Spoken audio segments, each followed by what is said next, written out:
지금은 이른이 넘어 어디엔가 노부부로 해로하고 있을 한 남녀의 지나간 한 토막 정경.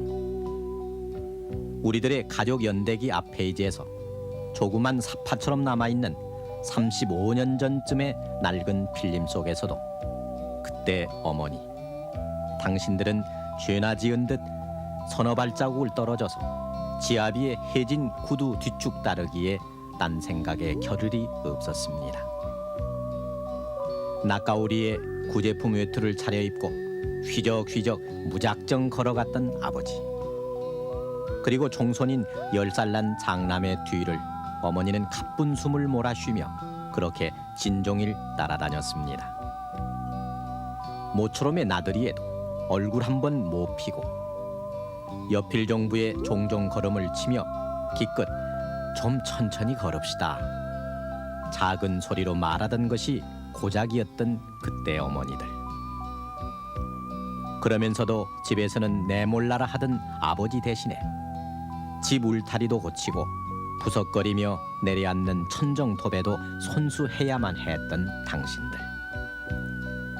그리고 전쟁통에 몸을 드러낼 수 없던 남정네 대신에 또 전쟁탄만 하고 있는 남편들 대신에 전쟁의 폐허에 뛰어들어 우리들의 연명을 위해 몸으로 삶과 부딪히던 어머니.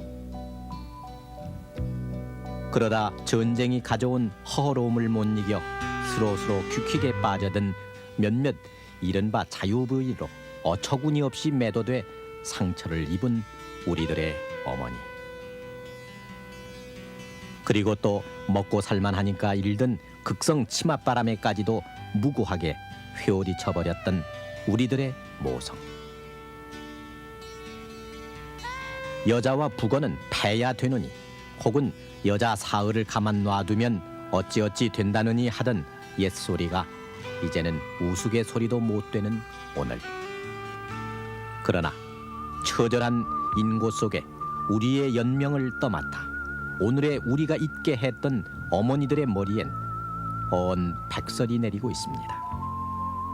그 백발의 사연, 그때를 아십니까?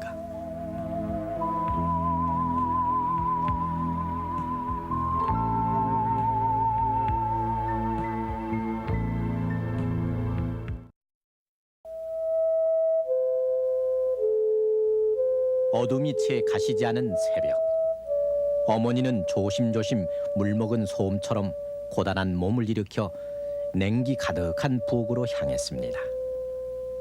뗄나무에 풀을 지펴 쌀을 안치고 장독대로 광으로 젠걸음을 걸으며 반찬거리를 장만하고 국 한 냄비 끓이고 나면은 짧은 겨울해는 벌써 부엌 아궁이에 스며들었습니다. 온 식구가 둘러앉은 아침상, 무서운 시아버지, 어른보다 더 냉랭한 시어머니, 소처럼 무뚝뚝한 남편, 염소처럼 고집스런 시동생들. 밥상에 앉을 새도 없이 물 떠주고 반찬을 새로 떠오고, 주렁주렁 달린 아이들은 밥 달라 투정 젖달라 보채고 가지가지 시중을 들고 나면 밥상은 휑하니 비었습니다. 어머니는 부엌 바닥에 쭈그리고 앉아 물에 불린 누룽지와 김치로 허기를 메우기 일쑤였습니다. 남편이 늦게 들어오는 날이면 저녁도 굶은 채 김이 오르는 가마솥 안에 밥사발을 앉혀놓고 귀 익은 그 발자국 소리를 기다리고 또 기다렸습니다. 시집간 지 3일 만에 시어머니가 내놓는 것은 한 묶음의 해진 버선 켤레와 무명 헌겁이 담긴 반지꼬리.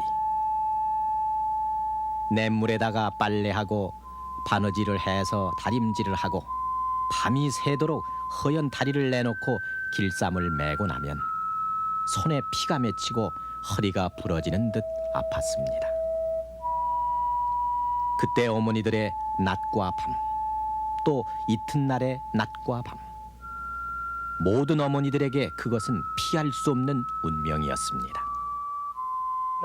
대육남을 내가지고 그걸 빨래 해볼래니 지금 같으면 이렇게 집에서 물이나 참 떼서 데워서 빨면 좀 좋아요. 그렇지만은 여기서 빨래를 우리 새물이라는 데를 가도 아주 힘들지요. 뭐 언덕배기로 올라가려면 질도 비탈질이고 물도 들려면 물 한 덩이 씻기려면 아주 기운이 모자라서 후커만 깨트리고 하려면 우리 시어머니 옹기장사 시아범을 두고도 못 당하겠다. 그래서 또 깨트려 못이 전으로서 어떡하느냐고 걱정을 드렸다 하시지. 그러면은 그 집이도 못 들어요. 울기도 많이 울고 이것들 기고 내가 내버리고 시집을 저기 친정으로 가려고도 원체 여기가 멀어서 옛날엔 감투님 고개 걸어다니나라고 거길 걸어가질 못하고 갔다가도 돌아왔어요.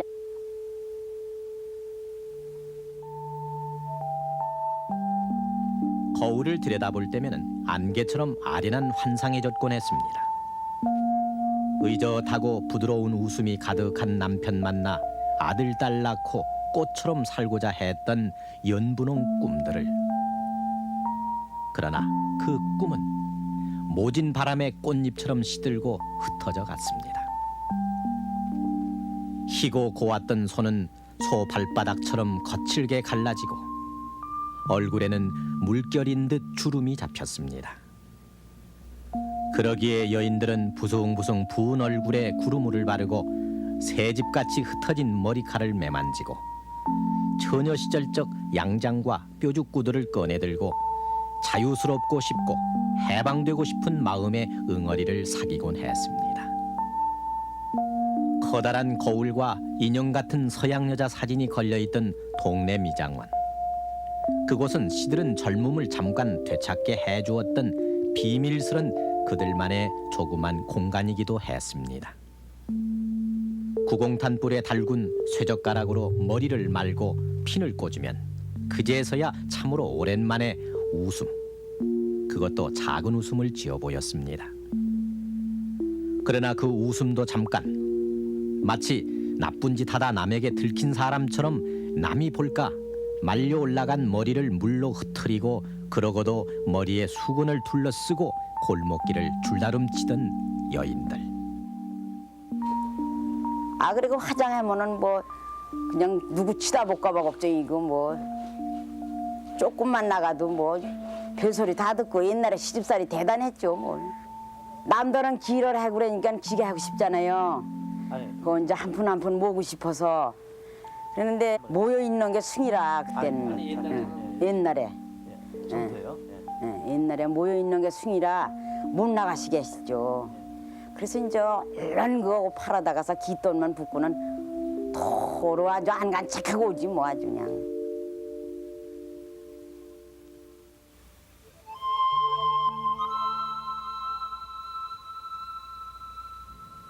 전쟁. 어머니들에게 하늘이었던 남편의 권위를 앗아간 것은 바로 전쟁이었습니다.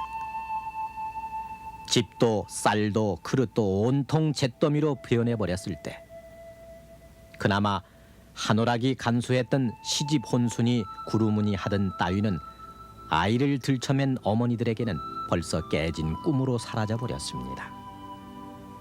그리고 도대체 하늘 같았던 남편은 어디 가서 조석거리 하나 마련해오지도 못했지만은 그러나 밀기울로 죽을 쓰고 소금물로 국을 끓이면서도 전쟁만 탓하고 있는 남편에게 아무 내색을 못하던 어머니들.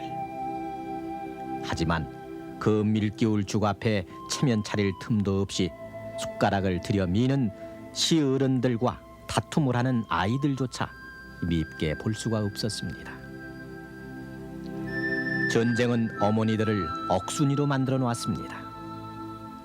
말 없고 안 보고 안 듣던 어머니들의 그런 억척스런 변신을 남자들은 여자들이 나이롱줄처럼 질겨졌다고 비아냥댔지만 부잣집 며느리도 농부의 아내도 광주리를 이고 메고 또 하나의 전쟁터 같은 시장으로 뛰어들었습니다.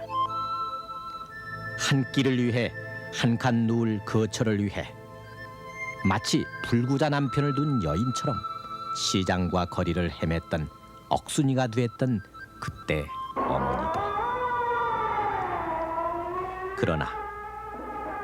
그러나 정말 어처구니 없게도 전쟁이 쓸고 간 도해지 한켠에서는 전쟁과 함께 흘러들어온 양풍에 휩쓸린 슬로슬로 퀴퀴하는 댄스 소리가 들려오기 시작했습니다. 지난 71년 불난리를 겪었던 지금 대연각 자리에 있던 무악성이라는 댄스홀은 자신을 잃어버린 일부 남녀들이 댄스 바람에 신들린 듯 빠져들게 한 이름난 곳이었습니다. 그 무악성이란 댄스홀도 결국은 불에 타버렸지만 그때 유명한 만화가였던 호주부 김용환은 4가지의 전우 여성들의 세태가 고즈넉하기만 한 우리들 여성상을 깨트린다고 탄식했습니다. 그 4가지란 춤바람난 유한마담, 다방의 가오마담, 유엔마담으로 불리던 양부인, 그리고 미군 PX 물품을 빼내 팔던 명동 PX 부인을 가리켰습니다. 대부분의 어머니들이 무엇을 먹을까, 어디서 기댈까로 하늘 한 번 제대로 쳐다보지 못하던 1954년 그 무렵, 정비석작 자유부인이 서울신문에 연재되기 시작하면서 또 한 번 세찬 회오리를 일으켰습니다. 점잖은 대학 교수 부인이 춤바람에 미쳐 가정을 버리고 놀아나다가 사기꾼에 속아 망신을 당하고 끝내는 남편 용서에 다시 가정으로 돌아온다는 통속적인 줄거리로 엮어진 소설이었습니다. 이 소설은 연재가 시작되자마자 폭발적인 화제를 몰고 왔고 신문은 불티나듯 팔렸으며 지금은 스카라 극장이 된 수도극장에서 상영된 영화 자유부인은 지금도 쉽지 않은 13만 명의 관객을 동원할 정도로 그야말로 폭발적인 인기를 몰고 왔습니다. 지금에야 그저 흥미소설이나 애정영화쯤으로 간단히 치부할 수 있었겠지만 참고 기다리며 순종만 하는 부덕이 전통적인 가치관이었던 당시로서는 충격적인 사건이었고, 그래서 그 유명한 황산덕 정비석 논쟁 사건을 비롯한 찬반 양론의 경론이 들끓기 시작했습니다. 그때 이제 우리 전쟁이 6.25 사변이 막 정전이 되면서 세상이 이거 참 굉장히 혼란해지고 또 가정부인들이 춤바람에 나서 가정을 파괴하고, 그런데 이거 왜 이렇게 됐냐 그렇게 생각해 볼 때 난 사회학적으로 이걸 보면은 봉건주의 시대에서 자유민주주의로 넘어가는 과정에 있어의 그 필연적인 사회적인 혼란사이다. 그래서 아마 이것을 주제로 해서 소설 한 번 쓰자. 그래서 이걸 그 혼란사를 누구나 이걸 안 겪을 수 없는데 겪으면서도 이것을 정리해 갈 무슨 힘이 있어서 정리를 해가야 세상에 바로잡히지 않겠느냐. 그 힘이 뭐겠느냐. 그래서 이 힘은 역시 지성의 힘밖에 없을 것이다.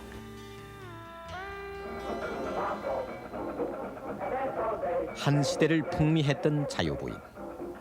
그러나 그 자유부인은 우리 어머니들이 입에 떠올리기조차 부끄러워하던 단지 하나의 탈선 여인에 불과했지만 역시 전쟁이라는 계산 못한 사건이 몰고 온 가혹한 시대의 한 산물로 사람들은 그 자유부인으로부터 세상이 조금씩 달라져가고 있는 것처럼 생각하기 시작했습니다.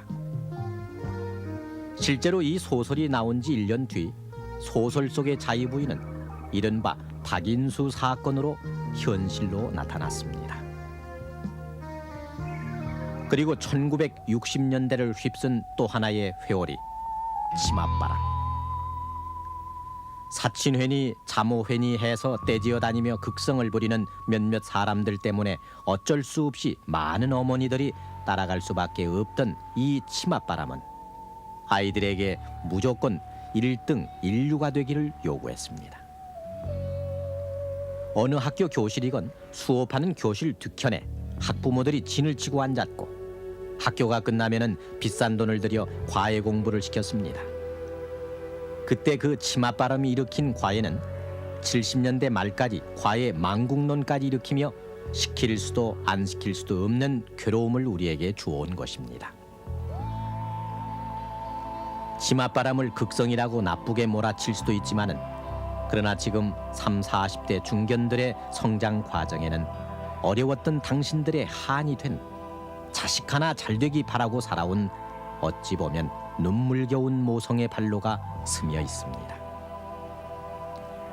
1965년에 이른바 무주파동은 그 인류병과 치맛바람과 그런저런 애달픈 모성이 복합적으로 엉켜진 사건이었습니다. 경기중학에 응시한 학부모들이 엿을 만드는 원료가 니아스타제냐 무주비냐 하는 문제의 정답을 바로 가려라 하며 교장실에서 농성을 했고, 끝내는 소송까지 벌어져 결국 39명의 불합격생이 경기중학에 입학한 이 사건은 연명에 억척스럽던 우리의 모성이 교육열에도 억척스러웠음을 보여준 사건이었습니다. 그러나 부엌대기로 당신 스스로 낮추어 부르던 우리들 어머니, 그리고 영자, 화자, 미자 하는 외식 이름이라도 한번 제대로 가져보지 못한 채 갓난이, 언년이 하는 당신들 이름을 그저 영천댁, 수원댁으로만 감춰놓았던 서름의 이름들. 다 비워진 개다리상을 들고 부엌 한켠에서 쪼그리고 앉아 누룽지 밥을 먹던 어머니들.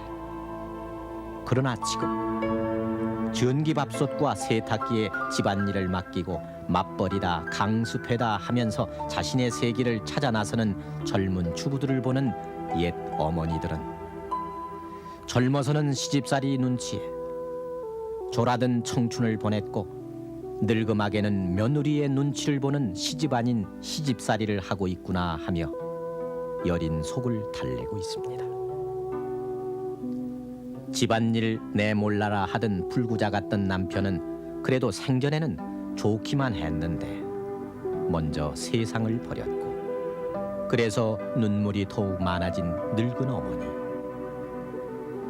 지아비의 난봉에도 그들은 울음만 삼켜야 했고, 칠거지약에 소방 맞을라 그저 다림질에 다듬이질에 시름시름 석탄 백탄을 태우며 그 속에 청춘마저 태워보내. 그래서 청춘을 잊은 채 언 백발을 머리에 얹게 된 어머니들. 시집살이 석삼년에 귀 먹고 눈 멀고 입을 못 열었던 청맹관이 당신의 처녀적 얘기는 오늘 수포우먼의 딸내며 며느리 목청에 묻혀 가물가물 그렇게 표류할 뿐입니다.